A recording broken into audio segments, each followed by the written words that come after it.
And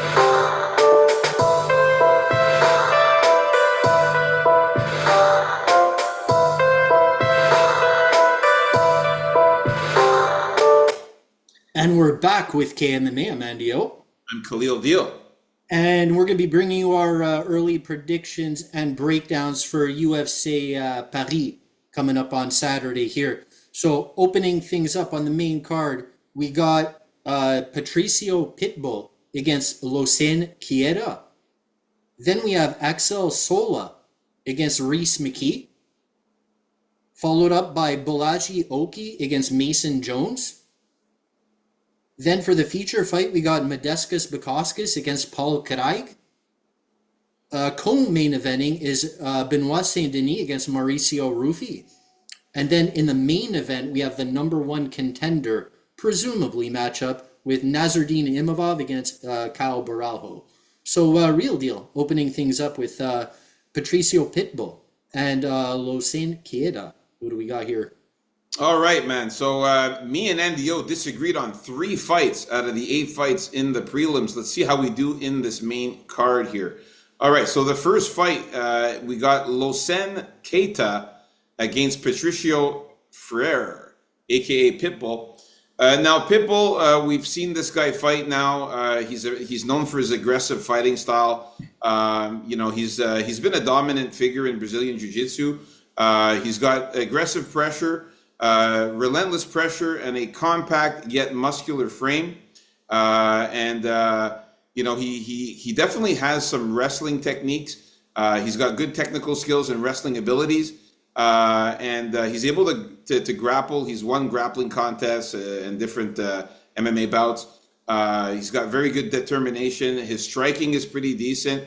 But the thing is, when he fights, though, even though he has the ability to get takedowns and to use his wrestling, we haven't seen it used that much. He likes to keep his fights mostly standing. They came back against Ige. Against Dan Ige, he did use it, which was surprising. Dan Ige in that fight did nothing. It was absolutely horrible. It was one of the worst performances of Dan Ige that I've ever seen. No, right away I thought something was wrong with Dan Ige, or he was a little injured somewhere, or he was sick. Exactly. But the first fight against Yair Rodriguez, where he did not use any grappling at all, he got pieced up on the feet and got beat up pretty badly and got taken down and stuff like that. Yair Rodriguez fought a really good fight in that one there. Losen Keita, this guy's fighting style, he's super aggressive. He's got front foot pressure, dynamic movement. He's got powerful boxing. He uses his speed and jabs to break down opponents. Now, this guy's jab is extremely fast. He punches extremely speedy. So, like, his punches, you don't even see them coming. He sets up the jab so that he can set up his potent right hand. He's got a really powerful right hand. He's known for his strong forward pressure, effectively controlling the center of the octagon, pushing opponents to the fence. He's got very good talent for defensive grappling. He stuffs a lot of takedowns, he's got very good effective sprawls, allowing him to maintain his striking focus. So this is where Pitbull is going to have a problem, because he's not going to be able to take down Losen Keita. Not to mention, Losen Keita is also going to have a 3-inch height advantage on him, and also a significant reach advantage. Now, we don't have the reach stats right now, but I do know he has a reach advantage on him. Not to mention an 11-year youth advantage. He's also 27 years old compared to Pitbull 38. And also, if you look at the weight here, Patricio Freire is at 145 naturally, and Losen at 154. He's going to be the bigger guy. You can see he's ripped, huge, muscular, and built, Losen Keita. He's not even at 145 naturally. Well, at least to fight at that. He always fights undersized Pitbull, you know? So now Luis Keita is going down to 145 to fight him. Yeah, he's going to be the bigger guy in this fight. We'll see it when we come face-off time. Give me Losen Keita to absolutely destroy Patricio Freire. I think he knocks him out from Paris back to Brazil. So give me Losen Keita from Belgium, the Black Panther, baby, to win by knockout or decision. All right, so with Patricio Freire, as I mentioned, always a little undersized. He's going to be a lot undersized here against Keita. But you can't underestimate the craftiness of Pitbull. Pitbull does have talent. He's got He's got really good skills. He has good pressure, as you mentioned, but the volume sometimes not always there, which was very apparent against Yair Rodriguez. But Yair Rodriguez, just top-notch striker. That was a So very is this guy. A very top-notch striker, too. yeah, but with this guy, he just well, I'm getting to I it. watched one of his fights, man, and the way this guy punches so fast, it's unbelievable. Yeah, but there's a difference between, like technicality and just speed. This guy right now, he has the explosivity is what he has. What you're talking about, even with his jabs, are very explosive. He is a good athlete. I don't say that about much guys. It's too loose that. A lot of guys in fighting aren't great athletes. But this guy is pretty good. What he does, I've been waiting to say this, he'll wait sometimes and line up wicked body shots too. Yeah, This he's is a what I very love. good boxer, man. Okay, and what's also cool, or maybe the potential to be exploited, is that he goes through wild spurts. Now, those are very dangerous too, but can he be caught doing those wild spurts by a crafty vet? I don't know. At the same time, Patricio is getting up there. He did get his UFC win against a subpar Danige. I'll say it again. That wasn't the normal Danige we're all used to. So I just think in one of those explosive bursts, I think there's a good chance that he smokes Patricio Freire, as you say. So yeah, this was a little sketchy for me at the beginning, but yeah, I am going to go with the Black Panther on this one to get Yeah! I say he wins by knockout or no, let's say decision or knockout, but he's going to damage Patricio up nice. Nice, bro. I got scared for a moment that you were going the other way. No, this guy's you're going to see he's going to be so much huge. Yeah, the size difference should be, and he's ripped to shreds. He's one of these genetic freak-looking juicy Exactly. guys. So Not only that, his takedown defense is awesome. This guy sprawls. When you try to take him down, he sprawls right away. You can't take him down, so it's going to be awesome. Yeah, nice. We're in agreement with the first fight of the main card. Next fight we got here. We got Axel Sola against Rice McKee. We got here, Andy. all right, we got my boy Rice McKee coming back here. I can't find him on my notes that I took before because they're all out of order here. But McKee, good kickboxer. He has good leg kicks. He's well-rounded, I find. You can always count on good volume from him. You can always count on to keep on coming, even if he gets all damaged up. And he will get damaged up because he has pretty bad defense. It always happens. He gets damaged up a lot if you're picking him in fights, and it always worries me. And he's a scrambler too. He can scramble there. He's not just going to accept position. He's always looking to move around. Solos. Yeah, his jabs are very good. He all levels his jabs, so he can level you low, jab you low, jab you high. He's more of a cage pusher than Reese McKee is. He's more of a stand-up fighter, that's for sure, but he does have takedowns like in his back pocket if he chooses to use them. I'm still going to go with Reese McKee here. I know he's at home, but I'm going to call the first fight blues here. Reese McKee is always a handful, even when he loses fights, except for losing to Khamzat Chimaev. But other than that, he's always a gamer. I think his elbows and his clinch work is going to overcome some attempts at cage pushing by Solar. And I don't think Solar is going to go for that many takedowns. I think this is primarily going to be a stand-up battle. So I'm going with Skeletor here. By knockout or give me knockout or submission. Yeah, man, he's a finisher, man. Rice McKee, man. I love it. I'm going for Rice McKee as well in this one. Nice. Man. So listen to this, man. Axel Sola, okay, the way this guy fights, okay, it's a type of methodical. He's a well-rounded fighter, but he's very methodical. He has a southpaw stance, and he likes to use distance control. With his kicks and elbows and wrestling, but he's very calm and patient, and he's a little too patient and a little too calm and reserved for a fighter like Rice McKee. He's known for his ability to transition smoothly between positions. He fights from a southpaw stance, and he can transition into grappling.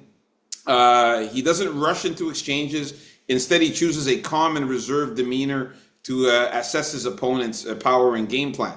But sometimes he takes too long to get going and leaves himself at a disadvantage when his opponents are moving forward and attacking him. He uses his leg kicks.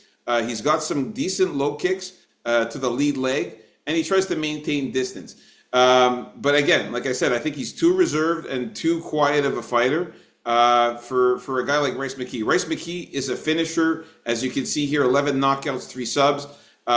He's got a strong emphasis on striking. He's got a lot of knockouts. He's also able to grapple. He's got submission wins as well. He delivers a striking clinic when he gets in there. He also, like I said, has submission wins, including a guillotine and a triangle choke. So he's very versatile. Now, Rice McKee fought 2 of the biggest, baddest motherfuckers in the UFC in Ange Loosa. You saw how big and muscular and built fucking Ange Loosa is. He's a monster. And also in the Chitty Chitty Bang Bang as well. 2 very good fighters. And he did lose to those fighters, but it went to a decision. He did not get finished by those guys. He's a gamer. He stood in there. He's game. He's a tough guy. And he managed to stay in there against those 2 tough opponents. And then in his last fight, he ended up getting that knockout on Daniel Frunze.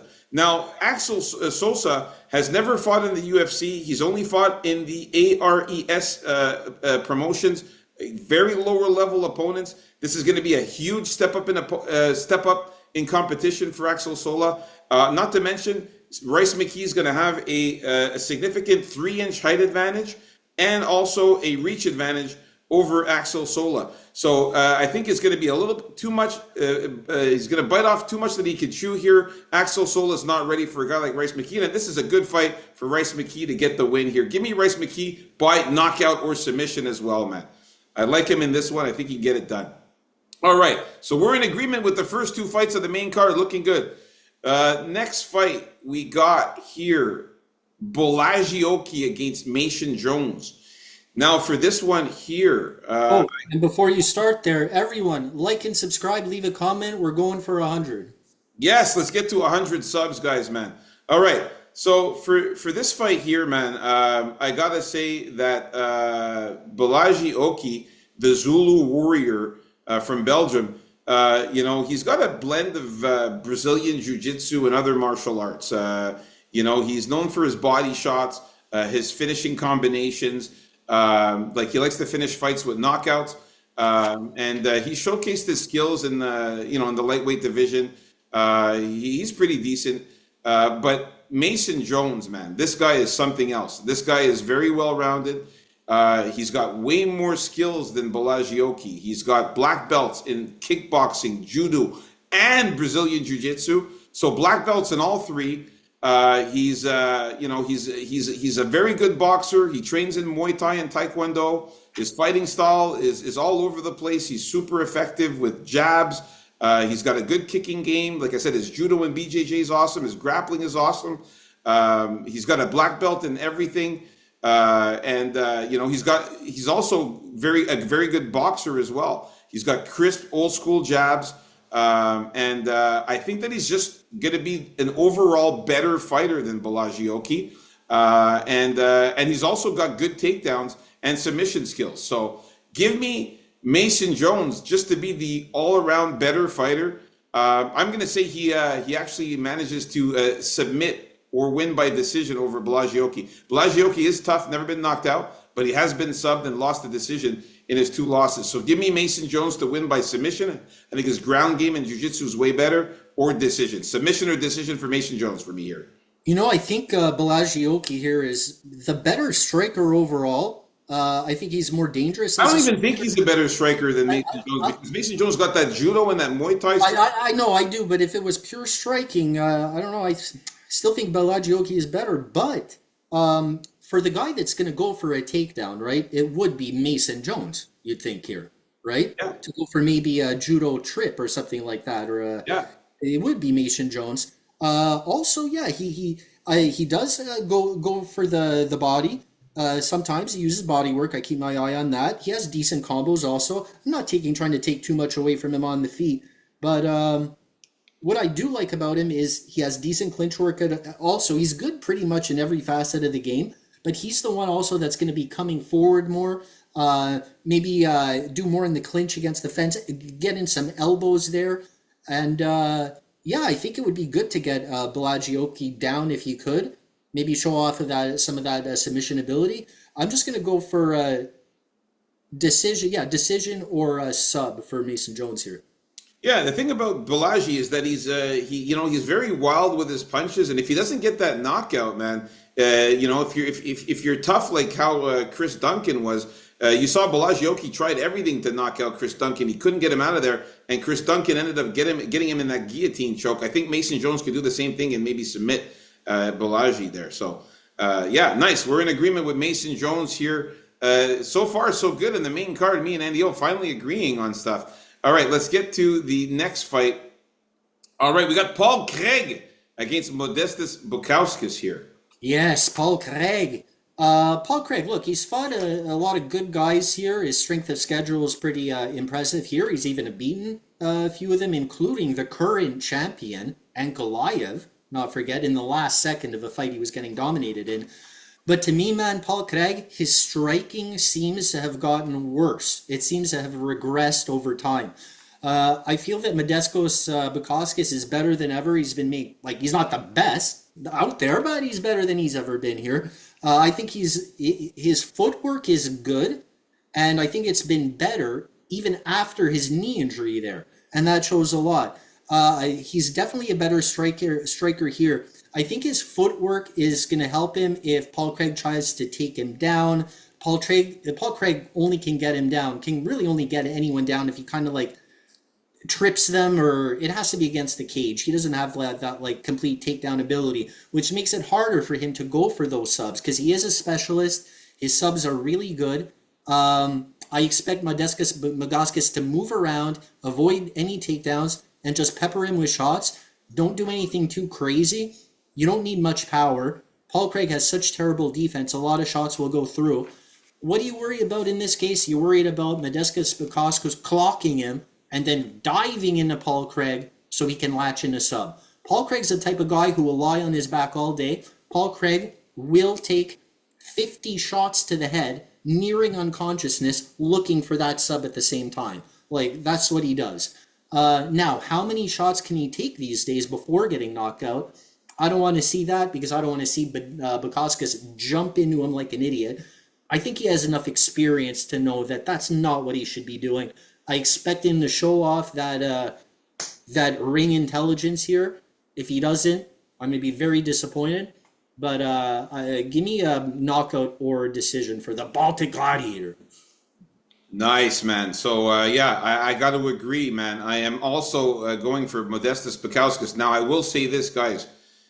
Put the KO submission prop for Paul Craig come betting time. You never know with Paul Craig with his submission skills. I say just put for submission because or just submission. His striking used to seem more better than it used to be, right? Because the threat of a takedown was a little more, his striking was a little better, but now his striking is not even anything to be feared. I agree with you, Andy O, but there is ground and pound. He could get on top of Modestas Bukauskas and ground and pound him with a knockout. As you can see here, he has lost 4 times by knockout Modestas. So the KO sub prop for me, at least I'm going to do that. But I am going for Modestas Bukauskas to get the win here. I think he's the better fighter. He's an all-around fighter. He's got good, powerful, aggressive striking, chaotic and explosive approach. He mixes in the takedowns. He's got a purple belt in Brazilian Jiu-Jitsu, so he's no slouch in there as well. We saw him get a sub not that long ago too. That's right. He did get a submission win over Marcin Prachnio, where he got an arm triangle choke against him a few fights back.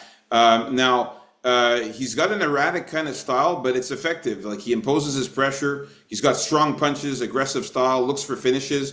It seems like his style is kind of chaotic and crazy, but it is effective when he dictates the pace. He uses his grappling effectively as well. He's got good takedowns and submissions as well. Paul Craig, of course, we know that he's a submission specialist. He's a black belt in BJJ.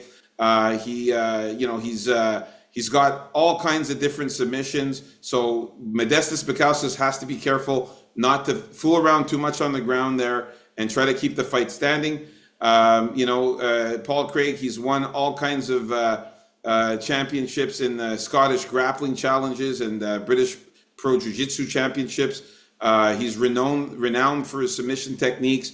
As you can see here, he's got 13 wins by submission. But like you said, his striking has been poor on the feet. Sometimes you see him like throwing himself on the ground, even sometimes, hoping that his opponents will follow him to the ground. And sometimes he just looks stupid. It just lays on the ground all the time and won't stay up on his feet and fight. So I'm going to go for Modestas Bukauskas to outstrike Paul Craig, maybe even land a knockout punch. I'm going to go with, you see here, he's been knocked out 5 times, Paul Craig, so his jaw is very, very weak, man. Got to question that chin. I just wanted to add one more thing I wanted to add with Bukauskas here. He still has holes in his striking, don't get me wrong. It's just that, he leaves his arms too low at times. He's there to be hit in other times as he's moving. But in this particular fight, I didn't think it was really a point of anything, because I don't think there's anything to worry about. Yeah, I mean, in his last 5 fights, he only lost to Vitor Petrino, who ended up knocking him out. Paul Craig doesn't have that kind of knockout power anymore to knock anybody out, really, unless he gets on top of the guy and ground and pounds him. If he avoids the submissions, I think he can get the win. So give me Modestas Bukauskas to win by knockout or decision. Like I said, Paul Craig's been knocked out 5 times. In his last knockout was to Caio Baralho, who we're going to talk about soon. He got knocked out by a guy who doesn't even really throw that many punches and is not known for knockouts in Caio Baralho there. So I think that Bukauskas can get the job done. Knockout or decision. All right. So we're in agreement with this fight as well. Nice. Moving in up to the co-main event of the evening, we got Benoit Saint-Denis against Mauricio Ruffi. If you guys haven't already, hit that like button, subscribe. Let's get to 100 subs. We need 3 more. All right. So for this one here, man, Benoit Saint-Denis is the pick. I think that this is one where he can get this win. Listen, listen, I love the fighting nerds. Okay, I love these guys. Fighting nerds are awesome. They're fun to watch. They're exciting to watch. Now, don't get me wrong here. Mauricio Ruffi could land a knockout punch somehow on Benoit Saint-Denis. It really all depends on Benoit Saint-Denis' fight IQ here. If he fights like a retard, he could get knocked out. If he comes out leaving his head open and trying to charge at him, he can get clipped. Okay, so the Mauricio Ruffi knockout prop might be something to look at come betting time. But I gotta go with Benoit Saint-Denis in his hometown. I think that he's gonna come back in here, get the win. He did lose two fights in a row against Dustin Poirier and Renato Moicano, but he came back and got that win against Kyle Propellic, where he got that submission. The problem with Mauricio Ruffi is he has no ground game. Okay, Mauricio Ruffi, he doesn't know how to really wrestle and grapple like Benoit Saint-Denis. Benoit Saint-Denis, he's got a high-pressure fighting style. He's got good wrestling, good Brazilian jiu-jitsu, and striking. Okay, he's got that forward pressure, which I think will put Ruffi on his back foot, backing up a lot.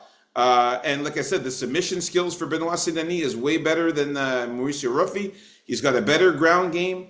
And he's also not that bad at striking. He's got some good, strong kicks and hooks, and he forces his opponents into the cage. Mauricio Ruffi, he's a striker, man, a pure striker. He's got sharp, fluid, and powerful striking. He's got, good karate and capoeira and traditional style of Muay Thai boxing. But he's very precise with his footwork, and he's very good at landing very powerful punches. He knocks out a lot of his opponents. He's got good spinning kicks and combinations. So as long as Saint-Denis gets this fight to the ground and uses a smart fighting IQ with wrestling and grappling, he can get the win here. And I think he will do this against Ruffi. Give me Benoit Saint-Denis by finish. Knockout or little surprise you're picking BSD here. Yeah, man, I'm going for the dog in this one, man. I go for the dog, man. To get Benoit Saint-Denis at dog odds like this, I love it. Give me Saint-Denis at dog odds in his hometown. I think we all got to remember who Benny Saint-Denis here is, and I think he's going to show us who he is again here. I think if he fights similarly to Manuel Sosa, who is the only guy who knocked out Mauricio Ruffi, He's the only guy that beat him. If any of you watched that fight, I think Benoit Saint-Denis can fight like that, but also have more success with the takedowns. What I would love to see from Benoit Saint-Denis here, and how I want him to start out this fight, is if you remember how he opened up and started that fight against, I believe it was Ismail Bonfim. And he started out that fight by ripping those leg kicks, ripping them to the body. And he won the fight off of that insane start. That's one of his strengths, those awesome heavy kicks. If he fights the way Sosa did, uses that strategy from the beginning of the fight with those heavy kicks, I think he can really throw Mauricio Rufy off his game. I think we can all appreciate the skill and the knockout ability and the way he sets up his knockout shots. Sometimes it looks like 3 steps ahead. We all love the way he knocked out Bobby Green, but I don't see Benoit Saint-Denis here getting knocked out like that. Remember, that knockout was a spinning high kick because of it was a spinning heel kick, but Bobby Green had his hands. It was also, he had his hands in his pocket.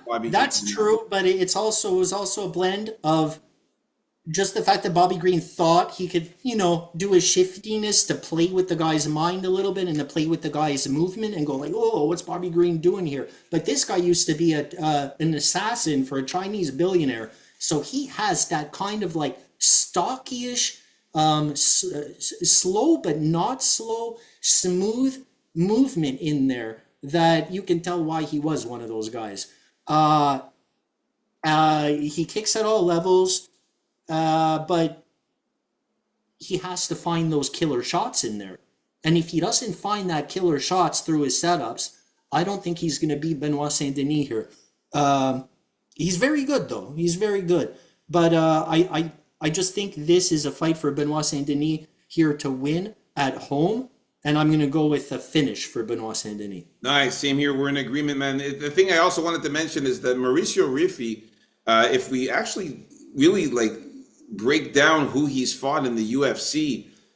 Jamie Malarkey, who he knocked out. Jamie Malarkey is not a grappler. He's not a jiu-jitsu guy.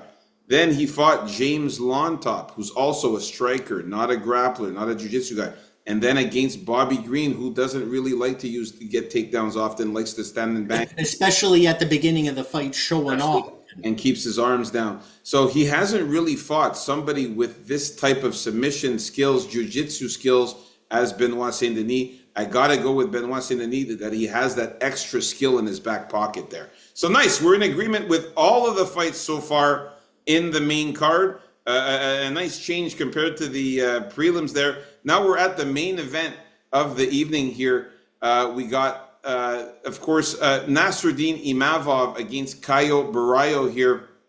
This one's tough.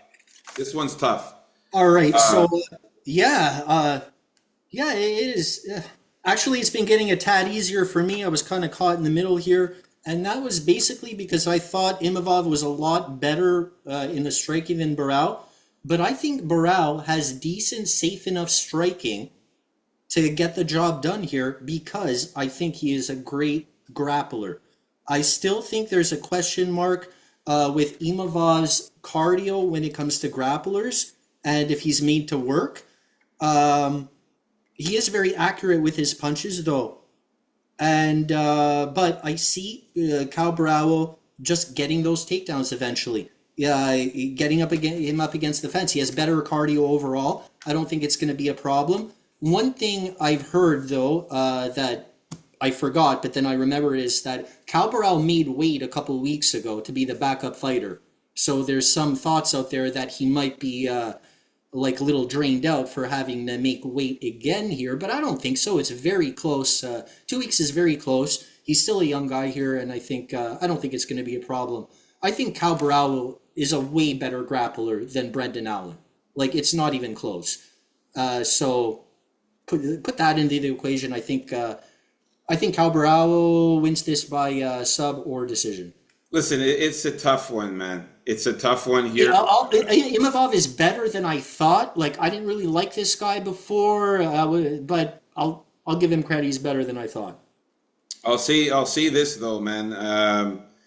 Kyle Barrio, he's gonna really have to use his grappling skills here, man. He will. He He's will. gonna have to get the takedowns. But I don't know, man, because Imavov, if you just think about who this guy's beaten, you know, Israel Adesanya, Brendan Allen, Jared Cannonier, Roman Dolidze. He's beaten guys like Joaquin Buckley, Edmund Shabazian. You know, so he has fought a lot of really good opponents, man. You know, a good wrestler like Joaquin Buckley wasn't able to really use his wrestling to get him down. His only loss was to Sean Strickland and Phil Hawes. Bro, he's fought some pretty guys too, Barallo, now that you're mentioning that. I thought he fought next to nobody, but go ahead. No, Barrio also, he's fought some good guys too, like Brendan Allen, Jared Cannonier, Paul Craig, Abus Magomedov, Oleg Shejik. But I don't know. I just think that on the feet, though, I think Imavov has a little bit of an advantage as a better striker there. I think that if he fends off the takedowns, which he's good at doing, Imavov, it's going to give Caio Barrio some problems. Like I said, I love the Fighting Nerds. I might even do a Fighting Nerds parlay with. I don't think the fighting. Yeah, I don't think the Fighting Nerds are going to have two fighters lose on the same card. Hey, man, I listen. This is a fight that's in France. I think that Nasruddin Imavov, again in his hometown in France, along with Benoit Saint-Denis, might get the win, man. So I'm going to go with Nasruddin Imavov here in this one, man. I just think that he has a chance to beat Caio Barrio, man. I think Caio Barrio, you know, he's a good fighter. But sometimes I feel like he doesn't try to go for the grappling and takedowns as much as he should sometimes in fights. And he tries to keep the fight standing to show that he can strike. And he's just not as good of a striker as Imavov here. And I think that's where he's going to fail in this one. I think he's going to try to keep the fight standing too much, not go for those takedowns, maybe even try to go for a couple of takedowns and fail. And that's where Imavov is going to use his striking abilities, get him, you know, backing him up, get him against the fence, land those good body punches and strikes. I think that Imavov can pull this one off. Give me Imavov to win by decision in this one. I don't think he knocks out Caio Barrio or subs him because Caio Barrio is very tough, but I think he could win a decision based on points. I think he's going to just land more striking against Caio Barrio. But it's going to be interesting come Friday for the bets. I'm seeing on, you know, I might even do a little Fighting Nerds parlay just to throw it out there, a non-confident Fighting Nerds parlay. But no, I think Imavov gets the job done here. So me and Andy O disagreeing on the main event, only one fight in the main card.